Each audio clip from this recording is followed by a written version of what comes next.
पालय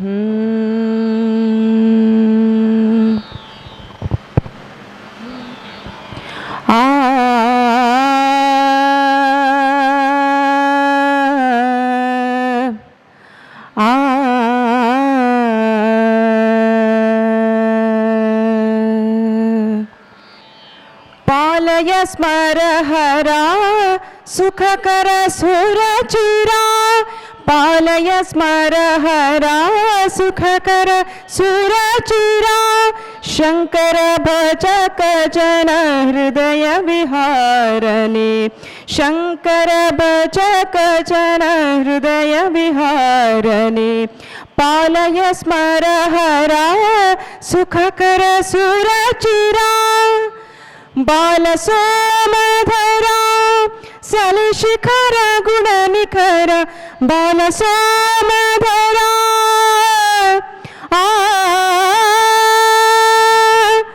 बालसोमधरा सलिशिखर गुणनिखर गुणपूर कलुषमूल चिरकुठारा गुणपूर कलुषमूल चिरकुठार विहार विषधर शांति तोरी पालिसुनी विहार विषधर शांति तोरी पालिसुनी पालय स्मरहरा सुखकर सुरचिरा पालय स्मरहरा पालय स्मरहरा पालय स्मरहरा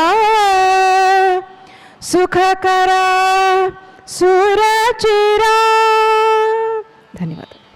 ವೃತ್ತಿ ರಂಗಭೂಮಿ ರಂಗಾಯಣ ದಾವಣಗೆರೆ ವತಿಯಿಂದ 3 ದಿನಗಳ ರಾಷ್ಟ್ರೀಯ ವೃತ್ತಿ ರಂಗೋತ್ಸವವನ್ನು ಆಚರಣೆ ಮಾಡ್ತಿದ್ವಿ. ಅದರ ಪ್ರಯುಕ್ತ 2ನೇ ದಿನದ ಈ ಒಂದು ವಿಚಾರ ಸಂಕಿರಣವನ್ನು ನಾವು ನಮ್ಮ ದಾವಣಗೆರೆಯ ಹಿರಿಯ ರಂಗ ಕಲಾವಿದರಾಗಿದ್ದಂತಹ ಕಂಚಿಗೆರೆ ಕೊಟ್ರಬಸಪ್ಪ ರಂಗವೇದಿಕೆಯ ಮೂಲಕ ನಾವು ಈ ಒಂದು ವಿಚಾರ ಸಂಕಿರಣವನ್ನು ಆರಂಭಿಸ್ತಿದ್ದೀವಿ. ಇಂದಿನ ಈ ಒಂದು ವಿಚಾರ ಸಂಕಿರಣದಲ್ಲಿ ಯುವ ಚಿಂತನೆ ರಂಗ ಪ್ರಯೋಗ ಹೊರಡು ಹಾದಿಯ ಹಾಸ್ಯ ಎಂಬ ವಿಷಯದ ಬಗ್ಗೆ ವಿಷಯವನ್ನು ಮಂಡನೆ ಮಾಡಲು ಆಗಮಿಸಿರುವಂಥ ಶ್ರೀ ಅಜಿತ್ ಗೋರ್ಪಡೆ ಗದಗ್ ಸರ್ಗೆ ನಮ್ಮ ವೃತ್ತಿ ರಂಗಭೂಮಿ ರಂಗಾಯಣದ ನಿರ್ದೇಶಕರು ಎಲ್ಲ ನಮ್ಮ ದಾವಣಗೆರೆಯ ಕಲಾವಿದರ ಪರವಾಗಿ ಆತ್ಮೀಯವಾದ ಸ್ವಾಗತವನ್ನು ಕೋರ್ತಾ ಇದ್ದೀನಿ. ಮತ್ತೊಬ್ಬ ವಿಷಯ ಮಂಡನೆಯಾದ ಮಹಿಳೆ ಮತ್ತು ಸಮಕಾಲೀನ ವೃತ್ತಿರಂಗ ನಾಟಕಗಳು ಎಂಬ ವಿಷಯದ ಕುರಿತು ವಿಷಯ ಮಂಡನೆ ಮಾಡಲಾಗಿರುವಂಥ ಡಾಕ್ಟರ್ ಸುಜಾತಾ ಮೇಡಮ್ ಅವರು ಮೈಸೂರಿಂದ ಆಗಮಿಸಿದ್ದಾರೆ. ಅವರು ಸಹ ನಮ್ಮ ವೃತ್ತಿರಂಗಭೂಮಿ ರಂಗಾಯಣ ದಾವಣಗೆರೆ ವತಿಯಿಂದ ಆತ್ಮೀಯವಾದ ಸ್ವಾಗತವನ್ನು ಕೋರ್ತಾರೆ. ಸಮನ್ವಯಕರಾಗಿ ಆಗಮಿಸಿರುವಂಥ ಡಾಕ್ಟರ್ ಎ.ಬಿ. ರಾಮಚಂದ್ರ ಪ್ರಸಾದ್ ನಿವೃತ್ತ ಪ್ರಾಧ್ಯಾಪಕರು ಹರಿಹರ SJP ಕಾಲೇಜ್, ಅವ್ರಿಗೂ ಸಹ ನಮ್ಮ ವೃತ್ತಿ ರಂಗಭೂಮಿ ರಂಗಾಯಣ ದಾವಣಗೆರೆ ವತಿಯಿಂದ ಆತ್ಮೀಯವಾದ ಸ್ವಾಗತವನ್ನು ನಾನು ಕೋರ್ತಾ ಇದ್ದೀನಿ. ಹಾಗೆ ಈ ದಿನ ನಮ್ಮೊಂದಿಗೆ ವಿಶೇಷವಾಗಿ ವೇದಿಕೆ ಮುಂಭಾಗದಲ್ಲಿರುವಂಥ ಎಲ್ಲ ಹಿರಿಯ ರಂಗಕರ್ಮಿಗಳಿಗೂ ಕಲಾವಿದರಿಗೂ ಪತ್ರಿಕಾ ಮಾಧ್ಯಮ ಮಿತ್ರರಿಗೂ ಛಾಯಾಗ್ರಾಹಕರಿಗೂ ಇವತ್ತು ರಜೆ ದಿನ ಆದರೂ ಸಹ ನಮ್ಮ ಒಂದು ವಿಚಾರ ಸಂಕಿರಣಕ್ಕೆ ಆಗಮಿಸಿರುವಂಥ ಎಲ್ರಿಗೂ ಸಹ ವಿಶೇಷವಾಗಿ ನಮ್ಮ ವೃತ್ತಿ ರಂಗಭೂಮಿ ರಂಗಾಯಣ ದಾವಣಗೆರೆ ರೀತಿಯಿಂದ ಆತ್ಮೀಯವಾದ ಸ್ವಾಗತವನ್ನು ಕೋರ್ತಾ ನನ್ನ ಸ್ವಾಗತ ಭಾಷಣವನ್ನು ಮುಗಿಸ್ತಾ ಇದ್ದೀನಿ. ನಮಸ್ಕಾರ. ವೃತ್ತಿ ರಂಗಭೂಮಿಯನ್ನು ಬಲ್ಲವರು ಚಲಿಸುವ ವಿಶ್ವವಿದ್ಯಾನಿಲಯ ಅಂತ ಕರೆದಾರ. ನಾಟಕ ಕಂಪನಿಗಳನ್ನು ಮಹಾವಿದ್ಯಾಲಯಗಳು ಅಂತ ಕರೆದಾರ. ಕಲಾವಿದರನ್ನು ಈ ನಾಡಿನ ಈ ದೇಶದ ಸಾಂಸ್ಕೃತಿಕ ರಾಯಭಾರಿಗಳು ಅಂತ ಕರೆದಾರ. ವೃತ್ತಿ ರಂಗಭೂಮಿಯಲ್ಲಿ ಸಿಗುವಂಥ ನಮಗೆ ಶಿಕ್ಷಣ ಏನೈತಲ್ಲ, ಅಲ್ಲಿ ಸಿಗುವಂಥದ್ದು ಸಾರ್ವತ್ರಿಕ ಶಿಕ್ಷಣ ಮತ್ತದ್ರಾಗೂ ನಮಗೆ ಸಿಗೋದಕ್ಕೆ ಸಾಧ್ಯ ಇಲ್ಲ.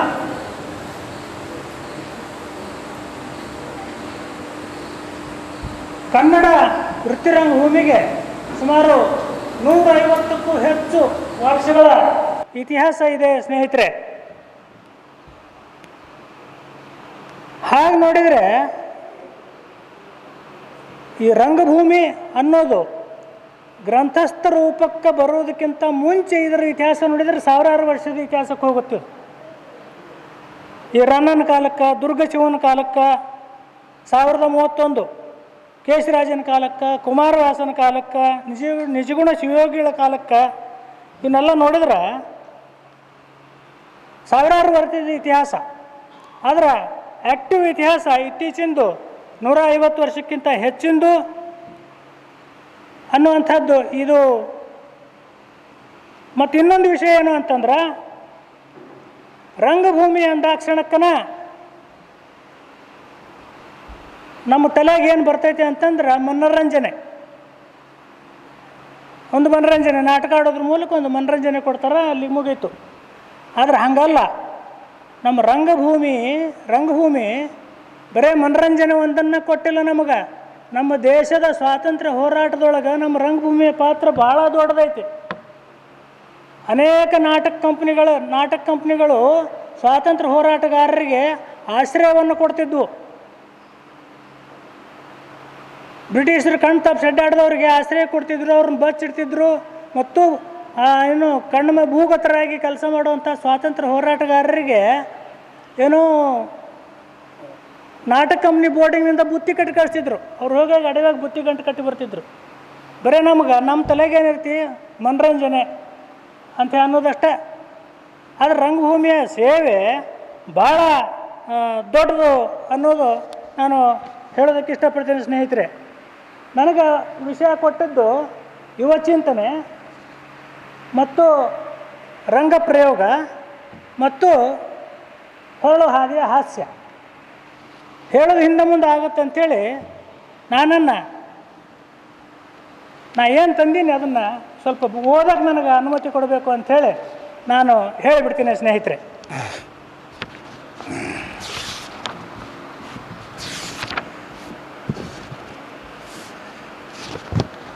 ಸ್ನೇಹಿತರೆ,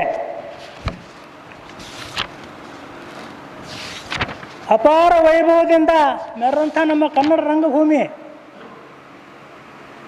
ಆದರೆ ಇವತ್ತಿನ ಪರಿಸ್ಥಿತಿಯಲ್ಲಿ ನಾವು ಆ ರಂಗಭೂಮಿಯ ಬಗ್ಗೆ ನಾವು ನೋಡಿದ್ವಿ ಅಂತಂದ್ರೆ ಭಾಳ ಮನಸ್ಸಿಗೆ ನೋವಾಗುತ್ತೆ ಸ್ನೇಹಿತರೆ. ಒಂದು ಕಾಲಕ್ಕೆ ಎಷ್ಟೊಂದು ವೈಭವದಿಂದ ಮೆರೆದಿತ್ತು, ಅಷ್ಟೇ ಇವತ್ತು ಆ ಪರಿಸ್ಥಿತಿ ಇಲ್ಲ. ಕಾರಣ ಏನು ಅಂತಂದ್ರೆ ಶಿಸ್ತು ಮತ್ತು ಶ್ರದ್ಧೆಯ ಕೊರತೆ ಆಗಿದೆ. ಯುವ ಚಿಂತನೆ ಹೇಗಿದೆ, ನಮ್ಮ ಈಗಿನ ರಂಗಭೂಮಿಯ ಯುವಕರಲ್ಲಿ ಅಧ್ಯಯನದ ಬಲ ಇಲ್ಲ, ಅಧ್ಯಯನವನ್ನು ಮಾಡ್ತಾ ಇಲ್ಲ ಅವರು.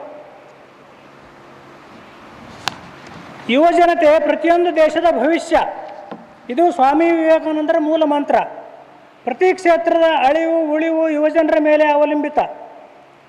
ನಿಯೋಜಿತ ಯೋಜನೆಗಳು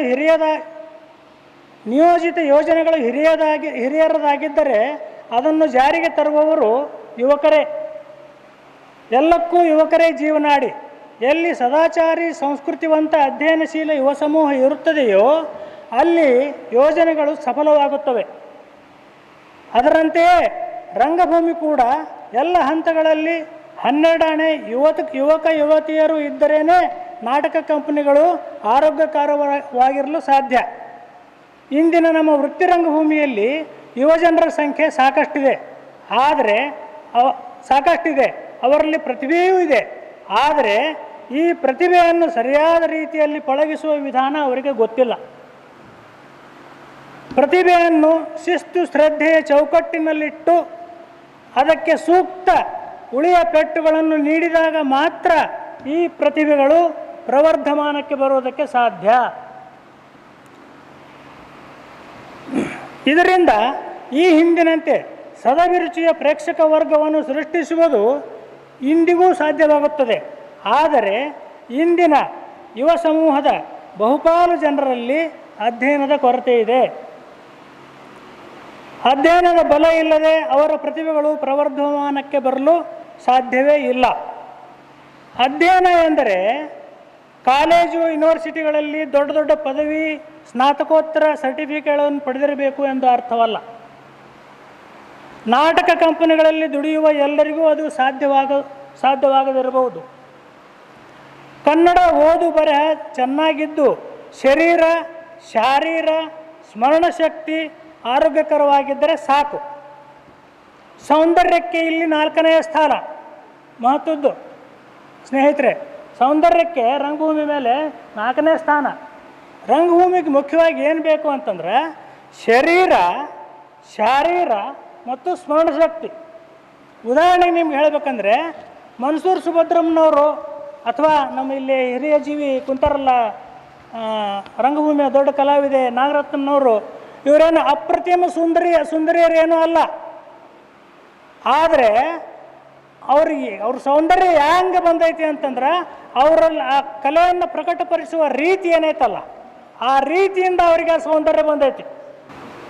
ಈಗ ಉದಾಹರಣೆಗೆ ನಿಮ್ಗೆ ಹೇಳಬೇಕು ಅಂತಂದ್ರೆ ಸಾಳಂಕಿಯವ್ರ ನಾಟಕ, ನಾಗರತ್ನವ್ರಿಗೆ, ನಮ್ಮ ಬಸವರಾಜ ಐರಣಿ ಅವರಿಗೆ ಮತ್ತು ಇಲ್ಲಿರುವಂಥ ಬಹುತೇಕ ಇವರಿಗೆಲ್ಲ ಸಾಳಂಕಿಯವ್ರ ನಾಟಕಗಳು ಗೊತ್ತು. ಸಾಳಂಕಿಯವ್ರ ನಾಟಕಗಳನ್ನು, ಆ ಮಾತುಗಳನ್ನು ಸರಿಯಾಗಿ ಕಾಮ, ಫುಲ್ ಪಾಯಿಂಟು ಇವನ್ನ ಸರಿಯಾಗಿ ಒತ್ತು ಕೊಟ್ಟು ಏರಿಳಿತಗಳ ಪ್ರಕಾರ ಒಪ್ಪಿಸಿಬಿಟ್ರೆ ಅವನೇ ಹೀರೋ. ಅಂಥ ಶಕ್ತಿ ಇದೆ. ರಂಗಭೂಮಿ ಮೇಲೆ ಬರ್ಬೇಕಾದ್ರೆ ಸಿನಿಮಾದಾಗ ಬರ್ಬೇಕಾದ್ರೆ ಚಂದ ಇರಬೇಕು, ದೇಹದಾಢ್ಯ ಚಂದ ಇರಬೇಕು ಅನ್ನೋದೇ ಒಂದೇನು ಕಲ್ಪನೆ ಇದೆಯಲ್ಲ, ಒಂದು ಅಭಿಪ್ರಾಯ ಇದೆಯಲ್ಲ, ಅದು ನನ್ನ ದೃಷ್ಟಿಯಲ್ಲಿ ತಪ್ಪು. ಸಿನಿಮಾ ರಂಗನ ನಾನು ಹೇಳಬೇಕು ಅಂತಂದರೆ, ನೀವು ಹಿಂದಿ ಸಿನಿಮಾ ರಂಗದ ಓಂಪುರಿ ನೋಡಿರ್ಬೇಕು. ನೀವು ಓಂಪುರಿ ಹೆಂಗದನ, ಅವ್ನ ಮಾರ ಹೆಂಗೈತಿ ನೋಡೋಕೆ, ಅದು ಕಲಾ ಅಂತದೈತೆ ಅವನ ಕಡೆ. ಶಬನಾ ಅಜ್ಮೀನ್ ನೋಡಿರ್ಬೇಕು. ಶಬನಾ ಅಜ್ಮೀನ್ ಅಪ್ರತಿಮ ಸುಂದರಿ ಏನೂ ಅಲ್ಲ, ಅದ್ರ ಕಲಾ ಹೇಮಮಲ್ಲಿ ಏನೂ ಅಲ್ಲ ಆಕಿ ಮುಂದೆ, ನನ್ನ ಅಭಿಪ್ರಾಯದ ಪ್ರಕಾರ. ಹಾಗಾಗಿ ರಂಗಭೂಮಿಗೆ ಶಾರೀರ ಮತ್ತು ಸ್ಮರಣಶಕ್ತಿ ಇವು ಬಹಳ ಮಹತ್ವದ್ದು. ಇವು ಆರೋಗ್ಯಕರವಾಗಿದ್ದರೆ ಇವರ ಪ್ರತಿಭೆ ಪ್ರವರ್ಧಮಾನಕ್ಕೆ ಬರುವಲ್ಲಿ ಸಂಶಯವೇ ಇಲ್ಲ. ಸುಮಾರು 25-30 ವರ್ಷಗಳ ಹಿಂದಿನ ರಂಗಭೂಮಿಯಲ್ಲಿದ್ದ ವಾತಾವರಣವೇ ಬೇರೆ. ಅಲ್ಲಿ ಶಿಸ್ತು, ಶ್ರದ್ಧೆ, ಹಿರಿಯರು ಕಿರಿಯರು ಎಂಬ ಭಯ ಭಕ್ತಿ ಇತ್ತು. ಕವಿಗಳು ನಾಟಕಕಾರರ ಮಾರ್ಗದರ್ಶನದಂತೆ ಚಾಚೂ ತಪ್ಪದೆ ಎಲ್ಲ ನಟನಟಿಯರು, ಕಲಾವಿದರು ಒಂದೆಳೆಯೂ ಹೆಚ್ಚು ಕಮ್ಮಿ ಆಗದಂತೆ ಶಿಸ್ತಿನ ಚೌಕಟ್ಟಿನಲ್ಲಿ ಅಭಿನಯಿಸುತ್ತಿದ್ದರು. ಆದರೆ ಇಂದು ಅಂಥ ವಾತಾವರಣ ಇಲ್ಲ, ಅಂಥ ಕವಿಗಳೂ ಇಲ್ಲ. ಈಗಿನ ಕನಗಲ್ ಹನುಮಂತರಾಯರಂಥವರು, ನಲ್ವಡಿ ಶ್ರೀಕಂಠ ಶಾಸ್ತ್ರಿಗಳಂಥವ್ರು, HD Mahantesh ಶಾಸ್ತ್ರಿಗಳಂಥವ್ರು, HN ಹೂಗಾರರಂಥವರು, B ಶಿವಶಂಕರ್ರಂಥವರು, Maruthesh Mandre ಅವರಂಥವರು, ದುತ್ತುರಿಗೆ ಅಂಥವ್ರು, ಅಂಥ ಕವಿಗಳೂ ಇಲ್ಲ. ಆಗಿನ ಕಾಲದಂಥ ಯಲವಾಳ್ ಸಿದ್ದಯ್ಯಜ್ಜ, ಡಂಬುಳ ಸಂಕಣ್ಣವರು, ಸೌದತ್ತಿ ಸೋಮಯ್ಯನವರು, ವಂದಾಲ್ ಶಂಕರಯ್ಯನವರು, ಒಂದು ಇದ್ರಾಗ ಹೇಳ್ಬೇಕಂದ್ರೆ ನಮ್ಮ ಗದಗಿನ ಸಾರಂಗಯ್ಯನವರು ಎಲ್ಲ ಒಂದು ಕಡೆ ಒಂದು ತಪ್ಪಿದ್ರು. ಒಂದು ನಾಟಕ ನಡೀತೀವಿ, ಶ್ರೀ ಇಲಕಲ್ಲ ವಿಜಯ ಮಹಾಂತೇಶ ಮಹಾತ್ಮೆ ಅಂತೇಳಿ. ಎಲ್ಲೋ ಒಂದು ದೊಡ್ಡ ನಟ ಆತ ಸಾರಂಗಯ್ಯ, ಗದಗಿನ ಸಾರಂಗಯ್ಯ. ಎಲ್ಲೋ ಆ ನಾಟಕದ ಪ್ರಾಕ್ಟೀಸ್ನಾಗ ಎಲ್ಲೋ ಒಂದು ಕಡೆ ತಪ್ಪಿತು. ಮಾಂಡ್ರೆ ಅವ್ರು ಕುಂತಿದ್ರು, ಕಂಪ್ನಿ ಮಾಲೀಕರು ಸೂಡಿಶೇಖರಯ್ಯನವರು ಎಲ್ಲ ಒಂದು ಕಡೆ ತಪ್ಪಿದ್ರೆ ಮಾಂಡ್ರೆ ಅವ್ರು ಬೈದ್ಬಿಟ್ರು, ಚೆಂದಾಗಿ ಮಾಡೋದನ್ನು ಮಂದಿ ಸಗಣಿ ಇಟ್ಟಾರು ಅಂತಂದರು. ಬಾಯಿಗೆ ಬಂದಾಗ ಮಾತಾಡ್ಬಿಡ್ತಿದ್ರು ಅವರು. ಅದನ್ನು ಅವ್ರು ಹೇಳ್ದಂಗೆ ಕಲಿತಿದ್ರು ಅವರು. ಆದರೆ ಇವತ್ತಿನ ಯುವ ಜನರಲ್ಲಿ ನೀವು ಹೇಳಕ್ಕೆ ಹೋಗ್ರಿ, ಅವರು ಭಾಳ ದೊಡ್ಡ ಪ್ರವೃತ್ತಿಗಳಂಗೆ ವರ್ತನೆ ಮಾಡ್ತಾರೆ. ಇದು ನಮ್ಮ ದುರಂತ. ಇನ್ನು ರಂಗಪ್ರಯೋಗ ಅಂತೇಳಿ ನನಗೆ ಕೊಟ್ಟಾರೆ. ನನ್ನ ಸೀಮಿತ ಅವಧಿಯೊಳಗೆ ನಾನು ಮುಗಿಸ್ತೀನಿ. ಸೀಮಿತ ಅವಧಿಯೊಳಗೆ ನನಗೆ 15-20 ನಿಮಿಷ ಕೊಟ್ಟಾರ, ಅಟ್ರ ಮುಗಿಸ್ತೀನಿ. ರಂಗಪ್ರಯೋಗ ಸಿನಿಮಾದಾಗ ಮನುಷ್ಯ ಎಷ್ಟಿರ್ತಾನ ಅದಕ್ಕಿಂತ ದೊಡ್ಡದಾಗಿ ಕಾಣ್ತಾನೆ. ಟಿವ್ಯಾಗ ಮನುಷ್ಯ ಎಷ್ಟಿರ್ತಾನೆ ಅದಕ್ಕಿಂತ ಸಣ್ಣದಾಗಿ ಕಾಣ್ತಾನೆ. ಆದ್ರೆ ನಾಟಕದಾಗ, ರಂಗಭೂಮಿ ಮೇಲೆ ಮನುಷ್ಯ ಎಷ್ಟಿರ್ತಾನೋ ಅಷ್ಟೇ ಕಾಣ್ತಾನೆ. ಅಂದ್ರೆ ಇದು ಅಸಲಿಯತ್ತು. ಖರೇ ನಿನ್ನೆ ಮುಖ್ಯಮಂತ್ರಿ ಚಂದ್ರ ಅವ್ರು ಹೇಳಿದ್ರು ಅಂತ ಕಾಣುತ್ತೆ. ಹೇಳಿದರು ಖರೇ ಮೈಯಾಗ ಜಿಗಿಟಿದ್ದವನ ಬರ್ತಾನೆ ರಂಗಭೂಮಿ ಮೇಲೆ. ಸಿನಿಮಾದಾಗ ಭಾಳ ಸುಲಭ, ಟಿವ್ಯಾಗ ಭಾಳ ಸುಲಭ. ಆದ್ರೆ ರಂಗಭೂಮಿ ಮೇಲೆ ಮಾಡೋದು ಅದಕ್ಕೆ ರಂಗ ಪ್ರಯೋಗ ಅಂತ ಕರೆದಾರ. ನೀವು ಹಳೆ ನಾಟಕದ್ದು ನೋಡ್ರಿ, ನಾಗರತ್ನವ್ರ ಪ್ರಯೋಗಗಳು ಅಂತಿದ್ವಿ ನಾವು, ಪ್ರದರ್ಶನಗಳು ಅಂತಿದ್ದಿಲ್ಲ. ಸಿನಿಮಾದ ಪ್ರದರ್ಶನ, ಇದು ಪ್ರಯೋಗ. ನಮಗನ್ಸುತ್ತೆ ಪ್ರದರ್ಶನ ಪ್ರಯೋಗ ಇದಕ್ಕೇನು ಫರ್ಕ್ ಐತಿ? ಎರಡು ಒಂದಲ್ಲ, ಫರ್ಕ್ ಐತಿ. ಅದನ್ನು ಸ್ವಲ್ಪ ಸೂಕ್ಷ್ಮವಾಗಿ ನೋಡಿದಾಗ ಅದು ನಮ್ಗೆ ಕಾಣ್ತೈತಿ. ಸಿನಿಮಾ ಇವತ್ತು ನೀವು ಸ್ಕ್ರೀನ್ ಮೇಲೆ ಹೆಂಗೆ ನೋಡ್ತೀರಿ, ನಾಳೆ ನೋಡ್ತೀರಿ, ನಾಡು ನೋಡ್ತೀರಿ, ವಾರ 100 ದಿವಸ, ವರ್ಷ, 2 ವರ್ಷ, ಅದು ಹೆಂಗಿರ್ತೈತೆ ಹಂಗೆ ಇರ್ತೈತೆ ದಿವಸ. ಆದ್ರೆ ಇದನ್ನು ಪ್ರಯೋಗ ಅಂತ ಯಾಕೆ ಕರೆದ್ರು ಅಂತಂದ್ರೆ, ನಾಟಕ ಪ್ರದರ್ಶನದಿಂದ ಪ್ರದರ್ಶನಕ್ಕೆ ಭಿನ್ನವಾಗಿರ್ತದೆ. ಅದೇ ನಾಟಕ, ಅದೇ ನಟರು, ಅದೇ ಕಲಾವಿದರು. ಆದರೆ ಈಗಿನ ನಾಟಕ ನಾಳೆ ಆ ಕಲಾವಿದ ಅವನ ಅಭಿನಯದಲ್ಲಿ ಪಕ್ವತೆ ಬಂದ್ಕೊತ ಹೋಗ್ತದೆ. ಪ್ರಯೋಗ, ಇದು ಪ್ರಯೋಗ. ಹಂಗೆ ಎಲ್ಲರೂ ಹೇಳ್ತಾರೆ ಕಲಾವಿದರು ಅಂತ ಕರೀತಾರೆ. ಆದ್ರೆ ಕಲಾವಿದರ ಬೇರೆ, ನಟ ನಟಿಯರ ಬೇರೆ. ಡಿಫ್ರೆನ್ಸ್ ಐತಿ, ಭಾಳ ಡಿಫ್ರೆನ್ಸ್ ಐತಿ. ನಾನೊಬ್ಬ ಸಾಮಾನ್ಯ ನಟ, ಸಿದ್ಧ ಯಜ್ಜ ಕಲಾವಿದ. ಇದು ಡಿಫ್ರೆನ್ಸ್ ಯಾಕೆ? ಇದು ಏನಂತ ನಿಮ್ಗೆ ವಿಚಿತ್ರ ಅನ್ಬೋದು. ನಟ ಅಂತಂದ್ರೆ ಯಾರು ಅಂತಂದ್ರೆ, ನಟಿ ಅಂದ್ರೆ ಯಾರು ಅಂತಂದ್ರೆ ಕವಿ. ನಮ್ಮ ಕಡೆ ಕವಿ ಅಂತಾರೆ, ನಾಟಕಕಾರರಿಗೆ ಕವಿ ಅಂತಾರೆ. ಕವಿ ಬರೆದದ್ದನ್ನು ಎಷ್ಟು ನೀಟಾಗಿ ಒಪ್ಪಿಸಿ ಹೋಗಿಬಿಟ್ಟವ, ಅವ ನಟ, ಒಳ್ಳೆ ನಟ. ನಾಟಕಕಾರನ ಆಶಯ ಏನಿರ್ತದೆ, ಕವಿ ಬರೆದವನ ಆಶಯ ಏನಿರ್ತೈತಿ, ಅದನ್ನು ಕರೆಕ್ಟಾಗಿ ಒಪ್ಪಿಸಿ ಹೋಗಿಬಿಡವ ನಟ ಅಥವಾ ನಟಿ. ಆದರೆ ಕಲಾವಿದ ಯಾರು ಅಂತಂದ್ರೆ, ನಾಟಕಕಾರನ ಆಶಯಗಳನ್ನು ಪೂರೈಸುವುದರ ಜೊತೆಗೆ ತನ್ನತನವನ್ನು ಯಾವ ಪಾತ್ರದಲ್ಲಿ ತುಂಬುತ್ತಾನೋ. ಇನ್ನು ಹೊರಳು ಹಾದಿಯ ಹಾಸ್ಯ, ಅದನ್ನು ಹೇಳಿ ಮುಗಿಸ್ತೀನಿ ನಾನು.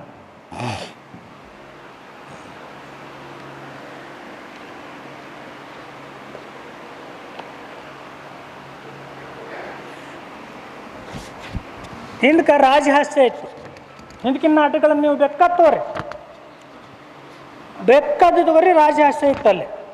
ಏನ್ರಿ ನೀವು ಮಹಾಂತೇಶ ಶಾಸ್ತ್ರಿಗಳದು, ಸಾಳಂಕಿಯವರು, ಯಾರುವ ಪೌರಾಣಿಕ, ಸಾಮಾಜಿಕ ಎಂಥವೇ. ಆಮೇಲೆ ನಾಟಕದ ಹೆಸರುಗಳನ್ನು ನೋಡ್ರಿ, ಹಾಸ್ಯ ಹೆಂಗಿತ್ತು. ಯಾಕೆ ನಗ್ತಿದ್ದಿಲ್ಲ ನನ್ನ ಮಂದಿ? ಬಿದ್ದು ನಗ್ತಿದ್ರು. ಬರೀ ಎಂಟ್ರನ್ಸು, ಮಾತಾಡೋದು ಬೇಡವ. ಕಲಾವಿದರು ಮಾತಾಡೋದು ಬೇಡ. ಎಂಟ್ರನ್ಸಿಗೆ ಇಲ್ಕಲ್ ಶಿವಕುಮಾರ್ ಅಂತಿದ್ದವ ಚಿತ್ರಿ ಕಂಪ್ನಾಗ, ಬರೀ ಎಂಟ್ರನ್ಸಿಗೆ ಅವ ಎಂಟ್ರಾದ್ರೆ ಸಾಕ್ರಿ, ಕಂಟ್ರೋಲ್ ಆಗ್ತಿದ್ದಿಲ್ಲ. 5 ನಿಮಿಷ ಆಡಿಯನ್ಸ್ನಾಗ ನಗಿ, ಮಾತು ನಂತರ. ನನ್ನ ಬನಶಂಕರಿ ಜಾತ್ರೆಗೆ ಹೋಗಿದ್ದೆ, ವರ್ಷ ಹೋಗ್ತೀನಿ. ನಾನು ಬನಶಂಕರಿ ಜಾತ್ರೆಗೆ ವರ್ಷ ಹೋಗ್ತೀನಿ. ಅಲ್ಲಿ ನಾಟಕ ನೋಡಿ ನಂಗೆ ಚಕ್ರ ಬಂದ್ಬಿಡ್ತು, ಚಕ್ರನ ಬಂದ್ಬಿಡ್ತು. ನಾಟಕದ ಹೆಸರಂಗೆ ಜಂಪ್ ಹೊಡಿತಾಳೆ ಕೆಂಪಿ ಅಂತ, ಜಂಪ್ ಹೊಡಿತಾಳೆ ಕೆಂಪಿ. ನಾಟಕದ ಹೆಸರು ಸುಮ್ನಿರ ಸುಂದ್ರಿ. ಹಾಂ, ನೀ ಹೂ ಅಂದ್ರೆ ಗಿಚ್ಚು ಹಾಕಿನಿ, ಇಲ್ಲಾಂದ್ರೆ ಹುಚ್ಚು ಹಾಕಿನಿ. ಬಂಪರ್ ಬಂಗಾರಿ, ಸೂಪರ್ ಸಿಂಗಾರಿ. ನಾ ಡ್ರೈವರ, ಆಕೆ ನಾನು ಲವ್ವರ. ಹಾಂ, ನಿಶೇರ್ ಚಾಣ್ ನವ್ರಂಗಿ ಅಂತ. ಹಾಂ, ಹೌದಲ್ಲ ರಂಗಿ, ಊದಲೇನು ಪುಂಗಿ ಹೆಸರು. ಇದನ್ನು ನೋಡಿದರೆ ಅಲ್ಲಲ್ಲ, ಹೆಸರು ಇದು ನೋಡ್ರಿ. ಹಿಂಗೆಲ್ಲ ಹೆಸರುಗಳನ್ನು ಇಟ್ಟು ಈ ಸಜ್ಜನರು ಮತ್ತು ಸದಭಿರುಚಿಯ ಪ್ರೇಕ್ಷಕ ವರ್ಗವನ್ನು ತಯಾರು ಮಾಡುವಂಥದ್ದು ಜವಾಬ್ದಾರಿ ನಾಟಕಕಾರ ಮತ್ತು ಕಲಾವಿದರ ಮೇಲೆ ಐತಿ. ಇದನ್ನ ಮರೆಯೋಂಗಿಲ್ಲ, ಇದನ್ನ ಅಲುಗಳೆಯೋಂಗಿಲ್ಲ. ಸಜ್ಜನ ಮಂದಿ ಕೇಳ್ತಾರ್ರಿ, ನಾ ಕೊಡ್ತೀನಿ ರೀ. ಏನು ಮಂದಿ ಕೇಳ್ತಾರೆ? ಯಾಕೆ ಹಿಂದಕಿನವ್ರಿಗೆ ಮಂದಿ ಕೇಳಿದ್ದಿಲ್ಲನ? ಹಿಂದಕಿಂದ ಒಂದು ಪ್ರೇಕ್ಷಕ ವರ್ಗ ಹೆಂಗಿತ್ತು, ಹಿಂದಕಿನ ರಂಗಭೂಮಿ ಹೆಂಗಿತ್ತು, ಈಗಿಂದ ಹೆಂಗೈತಿ? ಹಲವಾರು ಕಾರಣಗಳಿಂದ ಇಂದಿನ ನಮ್ಮ ರಂಗಭೂಮಿ ಕವಲುದಾರಿಯೊಳಗೆ ನಡೆದೈತಿ.